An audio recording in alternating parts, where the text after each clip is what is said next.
खैनुक साथ से मैं असद याकूब। आप देखें दोस्तों, आपका और हमारा अपना रिएक्शन यूट्यूब चैनल। दोस्तों वीडियो लाइक शेयर और सब्सक्राइब जरूर करें जो अच्छे लगे तो।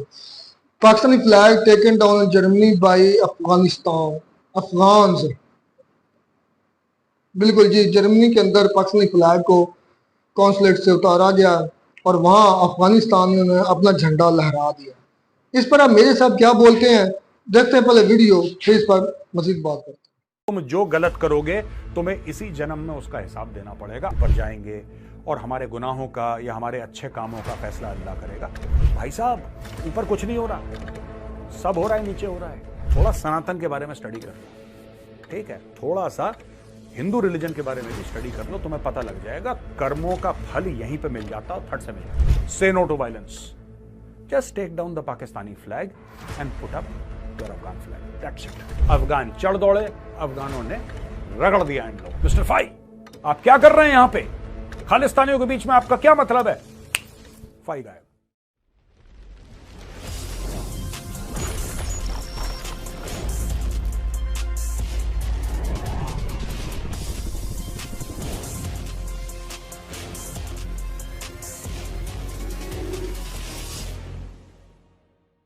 जय हिंद दोस्तों, मैं हूं मेजर गौरव आर्य और आप देख रहे हैं द चाणक्य डायलॉग्स। इस वीडियो को लाइक करिए, हमारे चैनल को सब्सक्राइब करिए, बेल आइकन दबाना बिल्कुल मत भूलिएगा। दोस्तों, फ्रैंकफर्ट जर्मनी में अफगान आए, अफगानों की भीड़ इकट्ठा हुई और पाकिस्तान का जो कॉन्सुलेट था उसके ऊपर वो चढ़ दौड़े, पत्थर फेंके, तोड़फोड़ करी, फिर फ्लैग पोल पे चढ़े, पाकिस्तान का झंडा नीचे डाला उन्होंने जमीन पे, उसके ऊपर पैर से उसको रौंदा झंडे को, और बंदा ऊपर गया और उसके ऊपर चढ़ा दिया अपने मुल्क का परचम।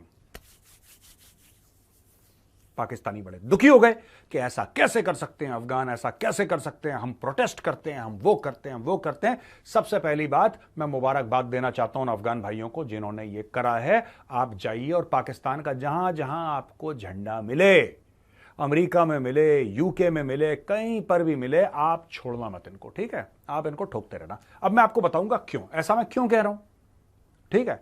नॉन वायलेंट चीजें, झंडा उतार के अपना झंडा लगाने को वायलेंस तो है नहीं। And you know major Gaurav Arya promotes non violence. Gandhi और बुद्ध का देश है, इसीलिए मैं बात बोल रहा हूं। अब दोस्तों, बात यह है कि पाकिस्तान से जो रिएक्शन आया ना, पाकिस्तान को तो ऐसा नाक से बिल्कुल उनके पानी निकल रहा है और परेशान है, कैसे कर दिया, हमारे झंडे की बेगुरमती करती है और ये कर दिया। ये सारा का सारा ड्रामा पाकिस्तानी कर रहे हैं, ठीक है? और फिर पाकिस्तानी वही पुराना गाना कि हमने तो अफगानों को बैठ के इतने साल खिलाया, सब झूठ, सब झूठ। ये अपनी कौम को नहीं खिला सकते, कहते हैं हमने 50 लाख अफगानों को खिलाया। ये गाना फिर से पाकिस्तानी गाने लगे। मैं इसमें नहीं जाऊंगा, मैं किस दिन स्पेशल वीडियो बनाऊंगा कि ये पाकिस्तानी कौम कितनी झूठी है जब वो कहती है कि हमने अफगानों को बैठ के खिलाया। इनको पैसा कौन दे रहा था खिलाने के लिए, ये कभी पाकिस्तानी कौम नहीं बता। कौम को तो पता ही नहीं, कर कौम का बेड़ा ही गर्क है, ठीक है? They don't know anything about their own country. But इनके सियासतदान, इनके फौजी कभी ये नहीं बताएंगे कि यूनाइटेड नेशन से हर साल ये अरबों डॉलर लेते थे, और वो अरबों डॉलर थे अफगान रेफ्यूजीज को खाना खिलाने के लिए, जो कि इन्होंने खाना ठीक से नहीं खिलाया, खुद ही गड़क गए। इनके जर्नल इतने बड़े चोर थे, चोट्टे कहीं के। लेकिन दोस्तों, ये एहसान जताते हैं। इसमें भी कई सारी चीजें हैं कि वो अफगान आए क्यों पाकिस्तान आखिर, और 1979 के बाद क्यों आए। अगर पाकिस्तान में ऐसे ही दूध और शहद की नहरें बह रही थी तो पहले क्यों नहीं आए भाई? पहले क्यों नहीं आए सेटल करने के? ये क्यों? तो ये सब चीजें आज मैं उसकी बात नहीं करूंगा। जो पढ़ा लिखा है उसको पता है, और जो पाकिस्तानी बैल है वो बैल था, बैल है, बैल रहेगा। I don't want to explain to him.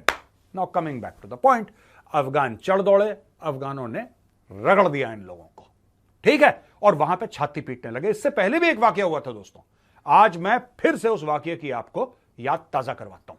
दोस्तों, बात 2019 की है, एशिया कप चल रहा है शारजा में, पाकिस्तान और अफगानिस्तान की टीम क्लैश करती है, और वहां पे भी जो अफगान सपोर्टर हैं वो पाकिस्तानियों को भाई साहब दौड़ा दौड़ा के, मतलब उन्होंने पीटा कम है, दौड़ाया ज्यादा है। और वो सीन हमें दिखते हैं जहां पे कि पाकिस्तानी आगे आगे दौड़ रहे हैं, पीछे पीछे उनका डंडा लेके अफगान दौड़ रहे हैं। ये भी हमने सीन देखा। ये नफरत का जो खेल है ना, क्यों अफगान इतनी नफरत करते हैं, कितने ऑन रिकॉर्ड हैं। आप यूट्यूब पे जाइए, आपको पाकिस्तानियों के वीडियो दिखेंगे जो ये कहते हैं कि जब हम काबुल गए, हम अफगानिस्तान के अंदर गए, तो अफगान जो है पाकिस्तानियों को कहते हैं कि तुम क्यों आए, वापस जाओ अपने मुल्क, you are not welcome here.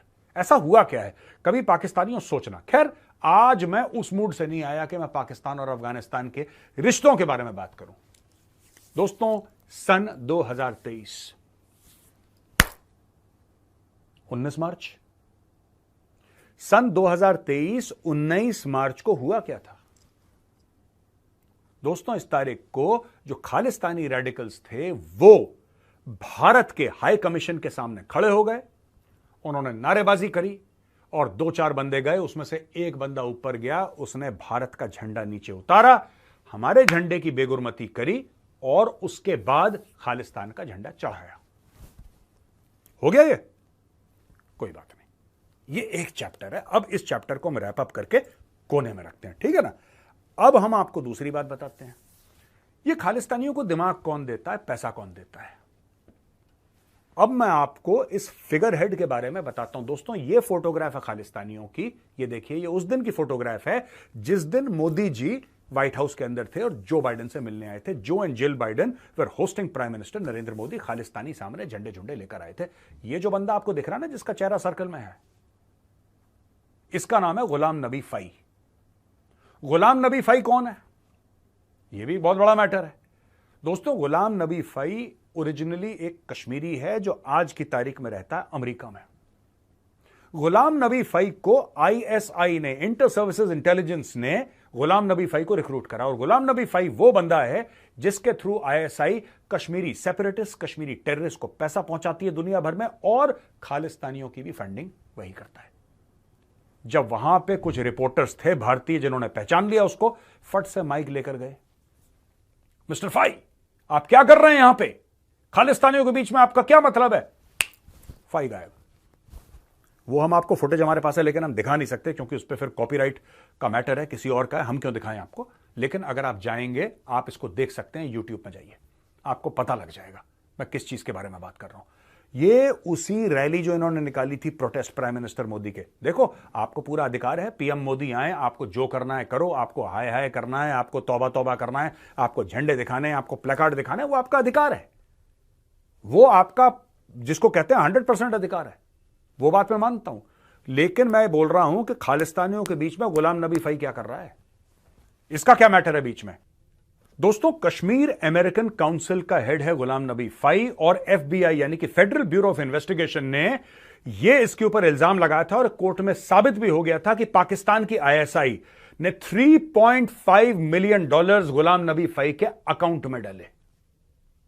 Anti India activities, इसके बारे में लॉबी करना, इसके बारे में प्रोटेस्ट करवाना, शटर डाउन करवाना, हाय हाय के नारे लगवाना, ये सारी फंडिंग के लिए गुलाम नबी फई को पैसे दिए।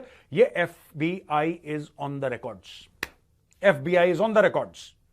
गुलाम नबी फई को अमेरिका में जेल भी जाना पड़ा है, तो बेसिकली चोर ना, क्रिमिनल आदमी, उसको जेल भी जाना पड़ा दोस्तों। तो ये एक बैकग्राउंड है, आप ये समझिए। ये आदमी पाकिस्तानी आईएसआई से पैसा लेता है, ये कश्मीरी सेपरेटिस्ट्स को, कश्मीरी टेररिस्ट को पैसा देता है, और दोस्तों यही आदमी खालिस्तानी टेररिस्ट को भी पैसा देता है, गुलाम नबी फई। इसीलिए ये वाली जो फोटोग्राफ है जिसमें मैं दिखा रहा हूं गुलाम नबी फई खड़ा हुआ है और बाकी खालिस्तानी आसपास अपना झंडा डंडा लेके खड़े हुए हैं, अपने प्लेकार्ड लेके खड़े हुए हैं, यही काम कर रहा है। ये उनको दिमाग दे रहा है कि तुम ये नारे लगाओ, ये दिमाग दे रहा है कि यहां पे इकट्ठा करो, क्योंकि फोन पे इसको डायरेक्टली आईएसआई बोलती है अब जाके ये करो, ऐसा करो। He is the main point man does it. इसका नाम है गुलाम नबी फई।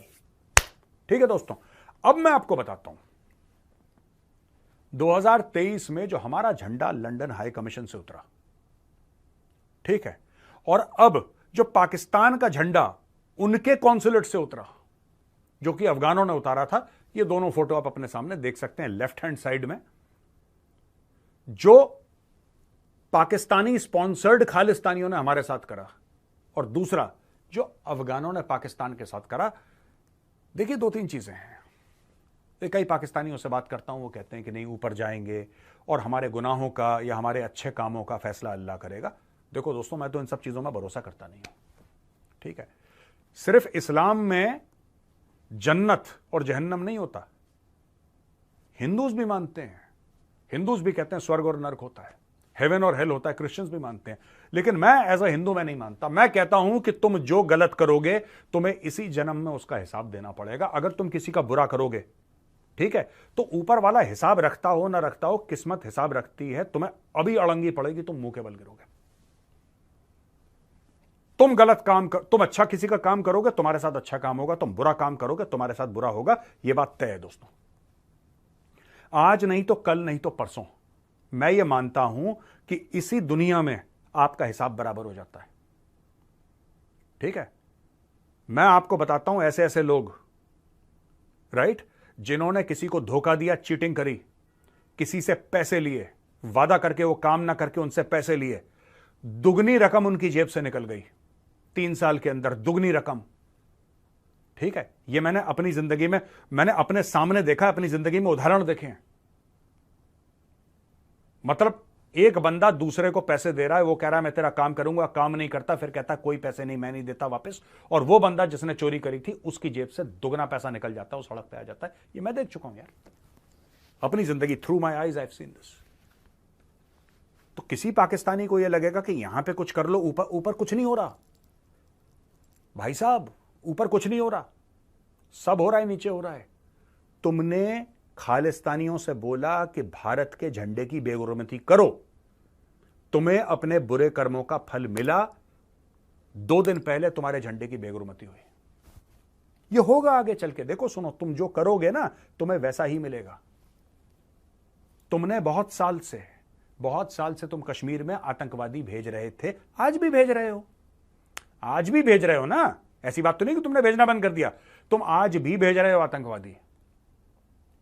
तुम कह रहे हो कि ठीक है, इनके फौजी जो हैं मारे जाएं, भारत के अफसर मारे जाएं, फौजी मारे जाएं, तो बड़ा अच्छा लगेगा। ठीक है, अब तुम्हारे खिलाफ क्या हो रहा है? ये किस्मत है बॉस, ये किसी को करने की जरूरत नहीं है, किसी को करने की जरूरत नहीं है। जो तुम हमारे साथ कर रहे हो कश्मीर में, वही तुम्हारे साथ बलूचिस्तान में और खैबर पख्तूनख्वा में into 10 हो रहा है, 10 गुना ज्यादा हो रहा है, और तुम कुछ नहीं कर सकते उसके बारे में। ये सब कर्म होते हैं। भारत को कोई किसी को कुछ पैसे वैसे देके करवाने की जरूरत नहीं है, ये कर्म होते हैं। मानो मेरी बात, थोड़ा सनातन के बारे में स्टडी कर लो, ठीक है, थोड़ा सा हिंदू रिलीजन के बारे में भी स्टडी कर लो, तुम्हें पता लग जाएगा कर्मों का फल यहीं पे मिल जाता है और फट से मिल जाता है। तुम्हें वही कर्मों का फल मिल रहा है जो तुमने कश्मीर में करा, जो तुमने हमारे पंजाब में करा ना। तुमने पंजाब में बेगुनाहों को मरवाया, सिखों को मरवाया, हिंदुओं को मरवाया, सबको मरवाया। क्यों? पाकिस्तानियों, तुमने हथियार दिए थे ना खालिस्तानियों को, और उन्होंने सबको मारा है। अब तुम्हारे मुल्क में वही चीज हो रही है। जो तुमने कश्मीर में करवाया वो तुम्हारे खैबर पख्तूनख्वा में हो रहा है, वही तुम्हारे बलूचिस्तान में हो रहा है, और लगातार दर लगातार हो रहा है, और रोज हो रहा है। और तुम कुछ बन्नू का,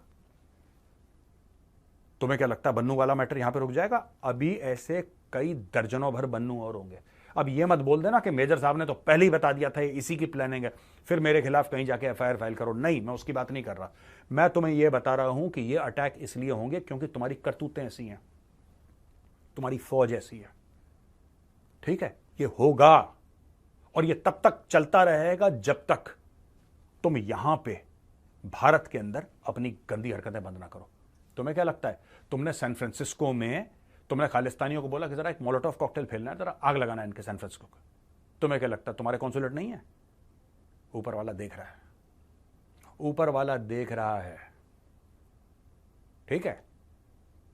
और ऊपर वाला देख रहा है, वो बराबर तोलता है। तुमने हमारे हाई कमीशन पे अटैक करा, तुम्हारे कॉन्सुलेट पे अटैक हो गया। और तुमने हमारे कई जगह जो तुम ये करवाते रहते हो ना, ये खालिस्तानियों को बोल के ये रेफरेंडम और ये रेफरेंडम, ये तुम्हारे खिलाफ भी होंगे बेटा, बड़े बड़े रेफरेंडम।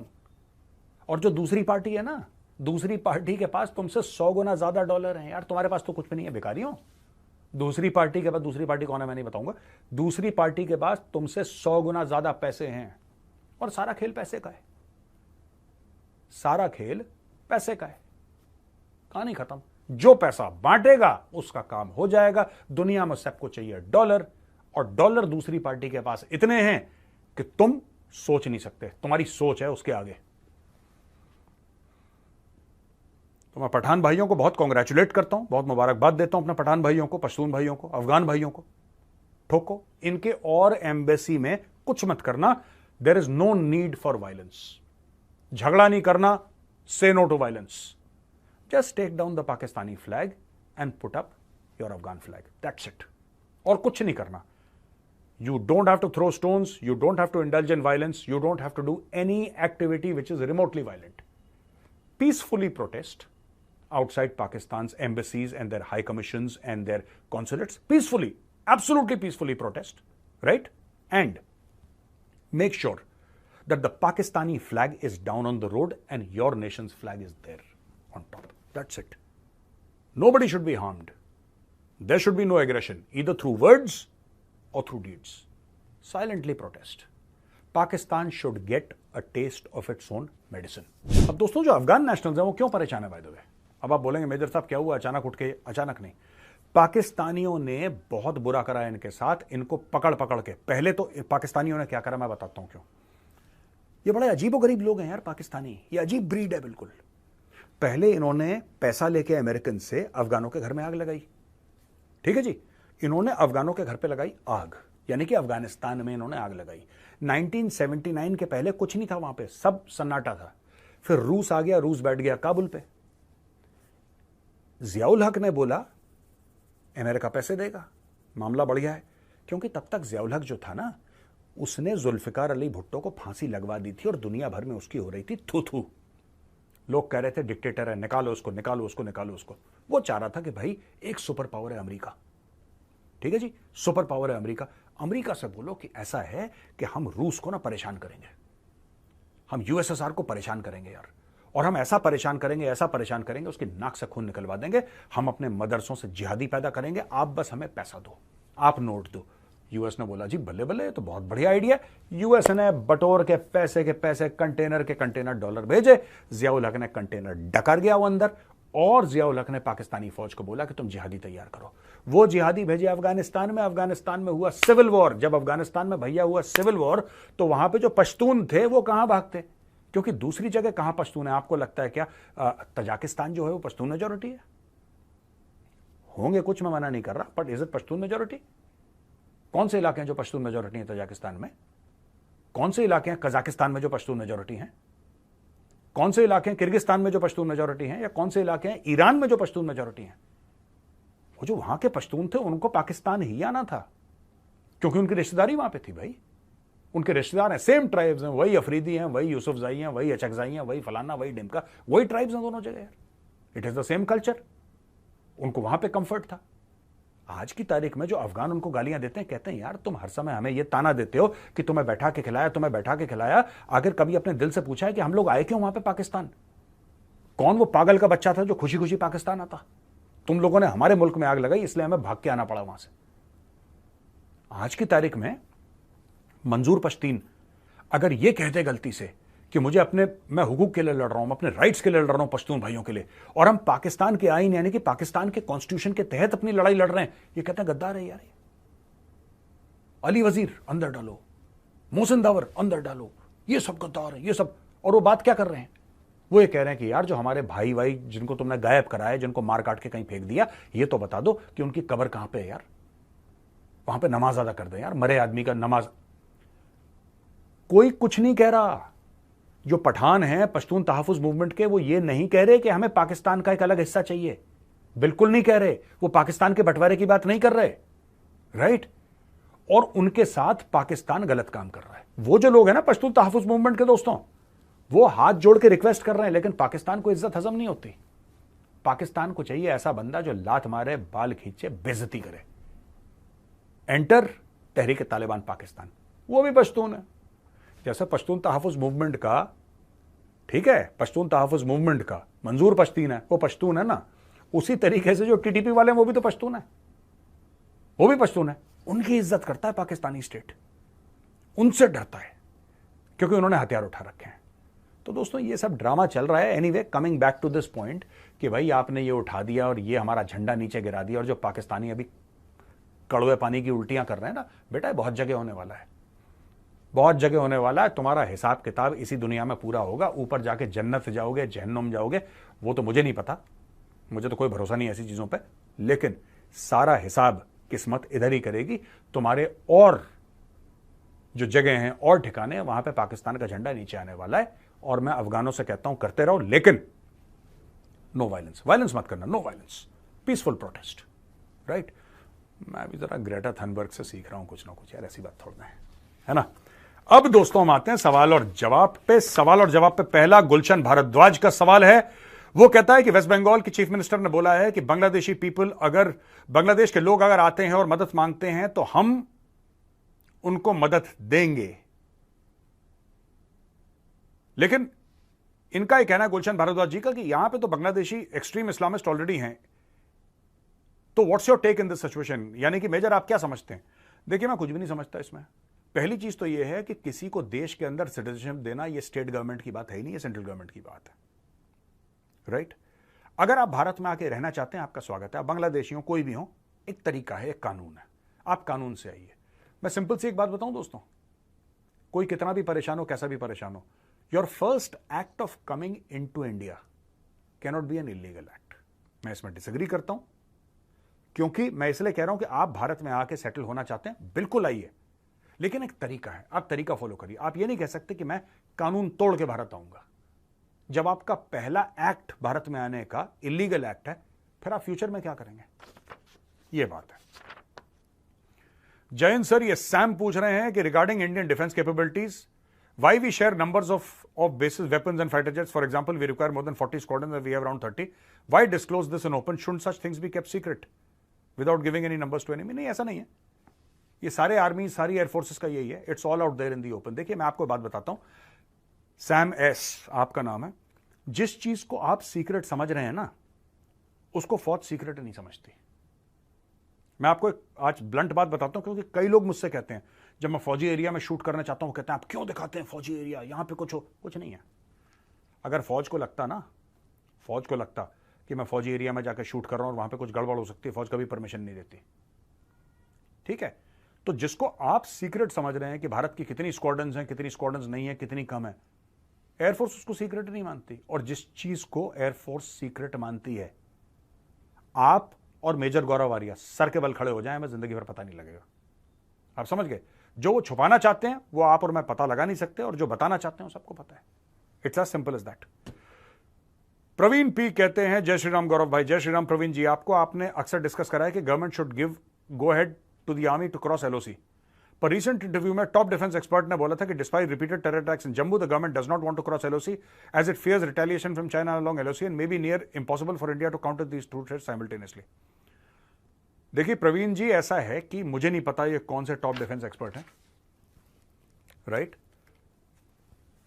पर उनका ये ओपिनियन हो सकता है और मैं मना नहीं कर रहा। I am sure the person is a learned person, मुझसे ज्यादा पढ़े लिखे हैं इस मामले में, तो मैं उनके ओपिनियन को काउंटर नहीं करूंगा।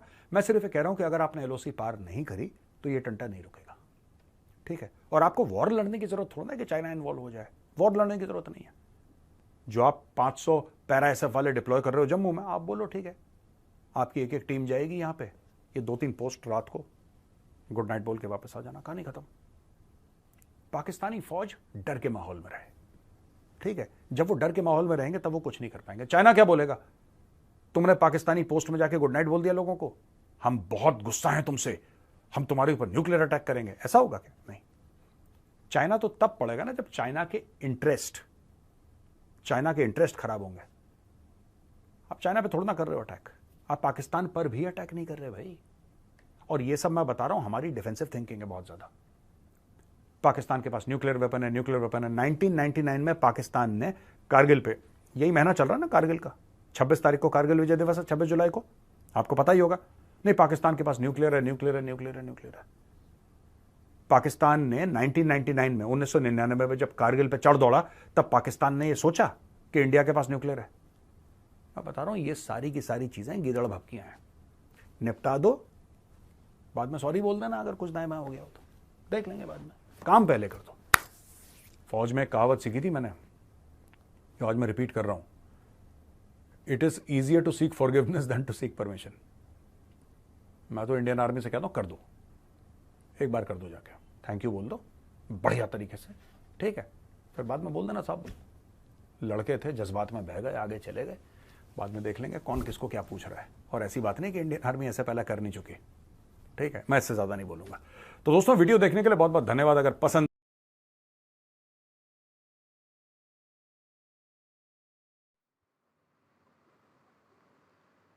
तो जी दोस्तों, वीडियो होगी खत्म। अच्छा भाई क्या कहोगे जो जो कवानी ने अमल किया? मेरे साहब की बातों पर बाद में आते हैं। मेरे साहब ने कहा कि ये मैं वो नॉन वायलेंस समझता हूँ, अगर किसका झंडा उतार कर अगर आप अगर अपना झंडा लगा देते हैं तो ये वायलेंस नहीं है। मेरे साहब का ये स्टेटमेंट है इस पर। जाहिल अनपढ़ है और कुछ भी नहीं है। और मैं ये अफगानिस्तान तो ये मानते हैं इस तरह का अनपढ़ लोग हैं।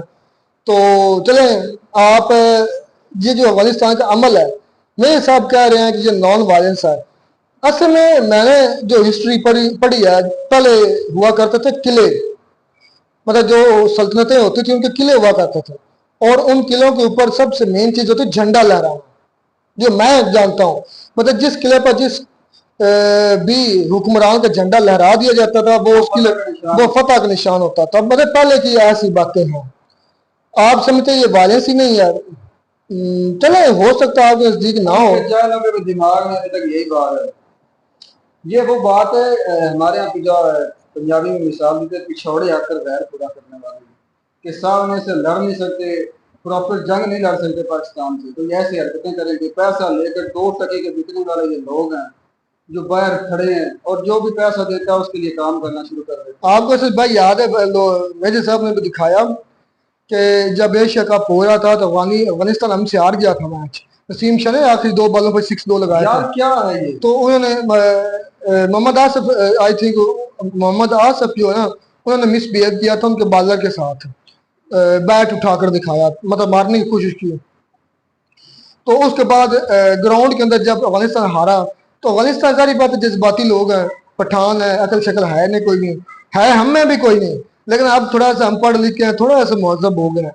लेकिन अफगानिस्तान अभी भी वो बैकवर्ड एरिया, पत्थरों वाले एरिया से उठकर आए हैं, इसलिए उनको पता नहीं है कि महजब माशरे ये कैसे यार रिस्पॉन्ड। मैं ये तो उन्होंने फिर कूटा मारा पीटा था पाकिस्तानी को। इस पर आप क्या कहेंगे? मैं ये बात कहता हूँ कि मारने पीटने से अवाम का आपस में लड़ना तो बनता ही नहीं। इसके लिए सीधी सी बात है, आप सपोर्ट कर सकते हैं अपनी टीम को, ठीक है, वो अपनी टीम को करने वाले हैं, एहतजाज करना बन सकता है। वायलेंस जो है वो मेरे भाई, अच्छा ये इतने ताकतवर है ना, ये विज साहब तरीके करते करते नहीं सकते इनकी, ये वो बात है, ये वो बात है। तो भाई इनको एक अलग मुल्क क्यों नहीं मानते? आपको इनको ये साइन करके दे ना, अपने पीएम को कहें कि इन्हें माने कि ये जो हुकूमत बनी है ये बिल्कुल ठीक बनी है और हर लिहाज से मुकम्मल है। इसमें तालिबान की ये तो आप करते नहीं है। और कुत्ते की पूंछ में जो आग लगाने वाली बात है वो आप जरूर करते हैं और खुश होते हैं। और खुश होने की वजह एक ही है, छोड़े आकर वैट पूरा करने वाली बात है, और कुछ भी नहीं है। नहीं, आप बस भाई आप कहीं और ले कर जा रहे हैं। आप तो सारा इंडिया पे ब्लेम लगा रहे हैं। इंडिया में ब्लेम लगाने की जरूरत भी क्या है? वो खुद चाहते हैं कि इंडिया हमें झोली में रख कर तो हमें छितर मारे। मैं समझा नहीं। अफगान खुद चाहते हैं कि इंडिया हमें अपनी अपनी जो हाथ है हमारे सर पर रखे और हम बंदर की तरह उछलते फिरें। ऐसी कोई बात नहीं। तो हमने भी कौन सा अच्छा किया इससे भाई? वो मेरे साथ कह रहा था कि हमारी आर्मी ने, हमारे लोगों ने या पाकिस्तान स्टेट ने अरबों डॉलर खाए हैं अफगानिस्तान के नाम पर, अफगानिस्तान के नाम पर, जब वो इधर मौजूद थे। मतलब जब यूएसए की जंग लगी, यूएसएसआर की जंग लगी, उसके बाद जब वो कूच करके इधर आए हैं तो उन्होंने मतलब अरबों डॉलर पाकिस्तान स्टेट ने खाए हैं यूएनओ से लेकर। जारी बात है रेफ्यूजीज का अलग एक कोटा होता है, उनको अलग पैसे मिलते हैं। तो ये बात मेरे साथ भी ठीक है, मैं इस बात से नहीं मुकरता, इनकार नहीं करता। स्टेट ने पैसे जरूर खाए लेकिन स्टेट में सिर्फ एक मैच में खाए नहीं। इसमें एक और बात भी है, अकेले पाकिस्तान को नहीं ना मिलता रेफ्यूजीज के पैसे, वो सारी दुनिया में जहाँ जो रेफ्यूजीज हैं वहां मिलते हैं। मेरे दोस्त गए हुए हैं, इटली में है, जर्मनी में है, उनको पैसे मिलते हैं रेफ्यूजीज के। तो क्या फिर वो स्टेट खाती है? रेफ्यूजीज के सबको पैसे मिलते हैं यूएन से। जिस जिस कंट्री के अंदर रेफ्यूजीज हैं वो पैसे लेते हैं और वो खाते हैं रेफ्यूजीज के नाम पर। अच्छा ये झंडा उतारा गया उसके बाद उन्हें अफगान ने अपना झंडा लगाया, तो जो जिस ये किस मुल्क की बात कर रहे थे? जर्मनी है। जर्मनी की। तो मुझे इस बात की नई तस्दीक अभी तक हुई कि क्या उसके बाद जर्मनी की जो हुकूमत है उसने कोई एक्शन नहीं लिया इसके खिलाफ? इसका मुझे कोई नहीं पता लिया कि नहीं लिया, लेकिन इतना जरूर है कि उन्होंने पाकिस्तान के झंडे से नफरत की है और उतार फेंका और उधर अपना झंडा लगाया। इससे क्या होगा? मतलब उनका दूसरा पैगाम यह है कि हम आपसे नफरत करते हैं कि ये बात एक ये भी पस पर्दा ये भी पैगाम हो सकता है कि हम आपको फतह करने वाले हैं, हम आपके मुल्क पर अपना झंडा लहराने वाले हैं। क्या लगता है? हाँ जी, हाँ जी, ऐसे बिल्कुल। क्योंकि नथ डाली हुई है, आपको पता टीटीपी ने भी और बीएलए ने भी, तो नहीं डाली हुई। सिर्फ एक ही कमजोरी है अभी पाकिस्तान आर्मी के पास, एक कमजोरी है और वो है उनके साथ अवाम का नाम। ये चीज ये अच्छा, दुश्मन हमेशा सामने वाले की कमजोरी पर अटैक करता है।